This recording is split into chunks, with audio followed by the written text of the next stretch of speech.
بلامر ناوزا كتما خمتسن كلو شمن حما حلوفن طرحي نيرو أف دقو جن إذن كلتا بلامر زلو نجارات قوا زي ولو هتسان نيرو إذا هتسان كم قلع زقبولون كم ولاد زحوحون سوت رح يزدل نيرو يود بزي تتصبيو من جدي نزوم كلتا ساعات كترخو من كلا بلامر كلتا ممارت نيرو كحلف مهدام وي مزا أخا مقدام نايلو ما عند فيلمنا تاريخ طرح يكونن أو علم تغكلن يا بوتا خانم إلاشن زفكرو خاص دران مركاون زقبر كالسيو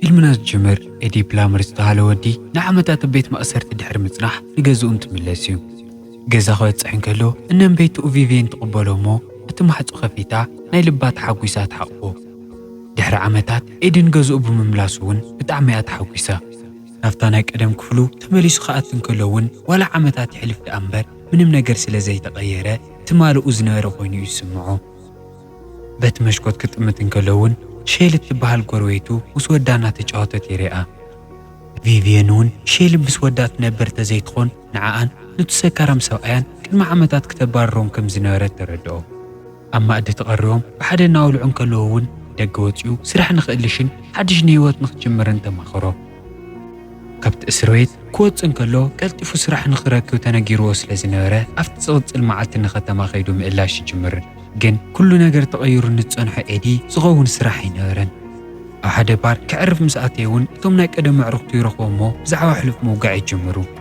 حدا كان إيدي عرفتي بوليس كوين سلات تنحون نعيدي نقعب سلام متأخا يود كم نورو تغط كتسلايل النقرو عرد دقائق شيلو نفط بارت متمو نعيدي من اللي خاف تجمر التليتي مش شيل حلفوه نقوه كاف تريلر ناوت أزرقيت طول فيفين بتعمل تدنقت قلت معلت سنبت سلازنورة تمليس غدك سنكلو فيفين وحدا بيت كريستيان نقودو تتسقو حدا ودان شيل زنورة سامون مسقو ميخيل أفت بيت كريستيان نيدي زرقايو كلهم نورتي إذن حشوخ يمزو بحر نيرو سامون كم إيدي بزح فتاو زلو يمثلن اتنا بيت كريستيان سنة سرعات توديو إيدي مستوم سواتو دقنا وقعن كلو ديرن نيسام فليزو على بحري يستوعل كمقال يتعاوتن يسعسعني نيرو جزا مستملسو فيفين نسا مستوسن مجو هيوان جزء تصدو أفت زغط المعلتي فيفين نيدي استوسن قرش هيوا ناو سوبر ماركت نخيط نقرو إيدي كا فيفين قرش مقبالو بتعم يزسكفو نيرو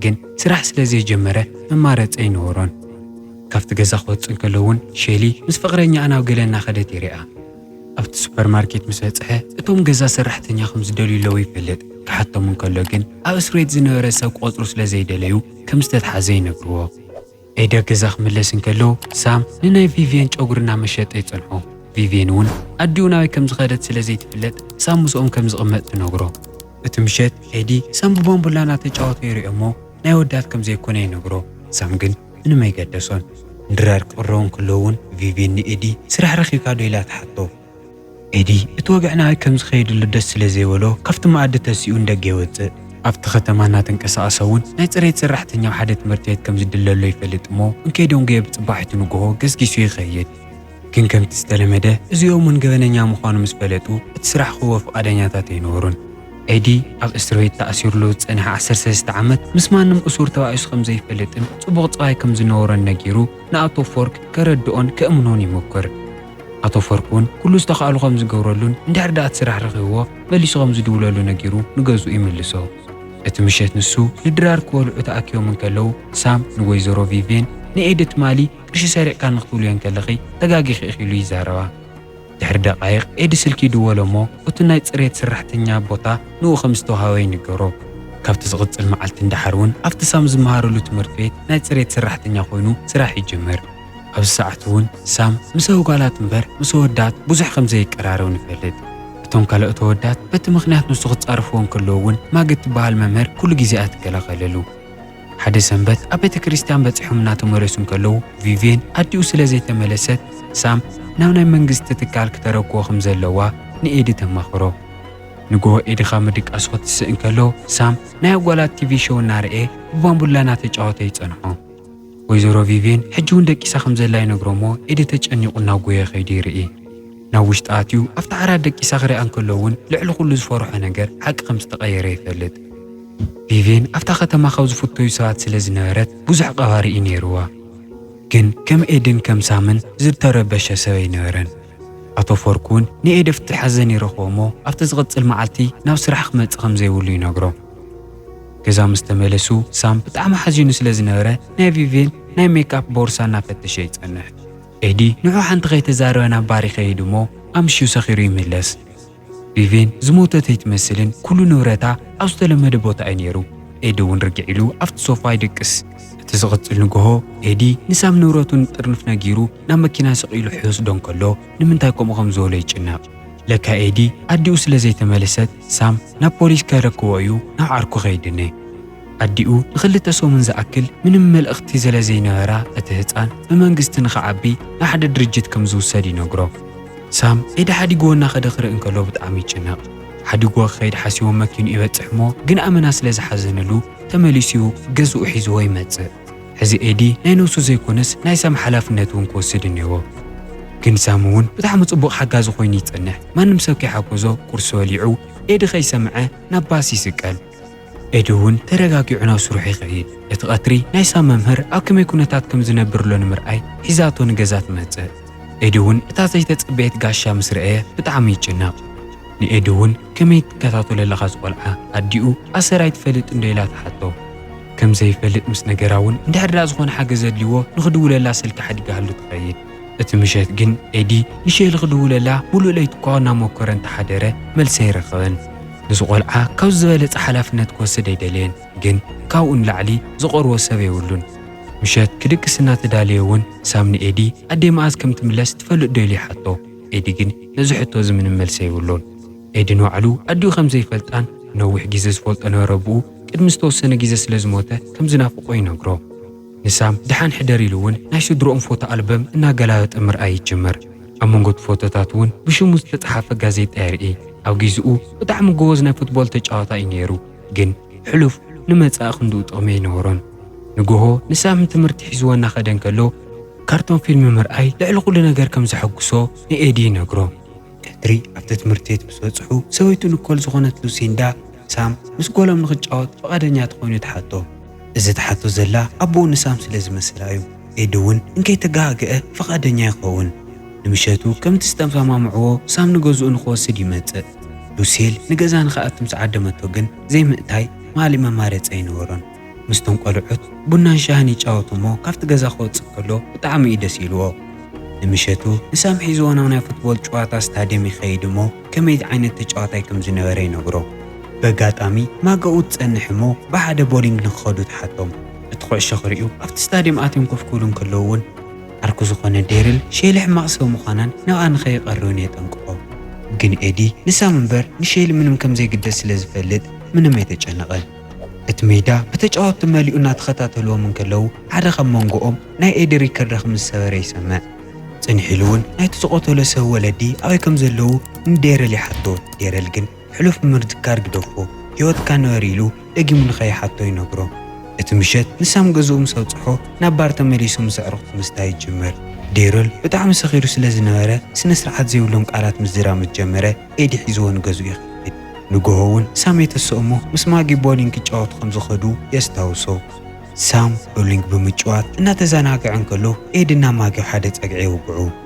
ኣብኡ እውን ኤዲ ኣብ ዩኒቨርሲቲ ንሓደ ዓመት ዝኣክል ከም ዝተምሃረን ካብኡ እንድሓር ግን ህሊናው ዝበለ ናይ ህይወት ትምህርቲ ቤት ከም ዝኣተየ ይነግራ።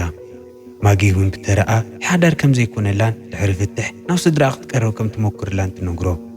ቀስ እናበለ እውን ኤዲ ሸይሊ ከም ዘይትምለስን ንሳም ብደንቢ ገይሩ ክንከባኸቦ ከም ዘለዎን እናተረድኦ ይመፅእ። ሓደ መዓልቲ ኣብቲ ትምህርቲ ቤት ፎርክ ንሳም ሓድሽ ወላዲኻ ከመይ ይከባኸበካሉ ኢሉ ይሓቶ። ሳም ግን ንምንታይ እቲ ዳይሬክተር ዝሕቶ እዚ ከም ዝሓተሎ ስለ ዘይተረድኦ ሓዲግዎ ይኸይድ። ኤዲ በብኽልተ ሰሙን ናብ ፖሊስ ጣብያ ኸይዱ ምንም ዓይነት ገበን ከም ዘይፈጸመ ከረጋግጽ እኒዎ። እዚ ካብቶም ዝተፈትሐሎም ዝተወሰኑ ሕግታት ሓደ እዩ ነይሩ። ሓደ መዓልቲ ኣብ ሬስቶራንት ኮፍ ኢሎም እንከለዉ እውን ሳም ንኤዲ ንምንታይ ብተደጋጋሚ ናብ ፖሊስ ጣብያ ትምለስ ኢሉ ይሓቶ። ኤዲ እውን ቅድሚ ዝተወሰኑ ዓመታት ዝኾነ ገበን ፈጺሙ ከም ዝነበረን ነቲ ገበን ንሱ ዋጋ ከም ዝኸፍሎን ይነግሮ። ሳም እውን ዝኾነ ነገር ክናዝዝ ስለ ዝደለየ ንኤዲ ናይ ዓርኩ ባምቡላ ከም ዝሰረቐን ሕጂ ግን ሕማቕ ከም ዝስምዖሎን ይነግሮ። ኤዲ እውን እንድሕር ዳታ ባምቡላ መሊስዋ ጽቡቕ ከም ዝስምዖ ይነግሮ። ኤዲ እንከይተረድኦ ሳም ኣብ ህይወቱ ዝተፈለየ ጽዕንቶ ምፍጣር ይጅምር።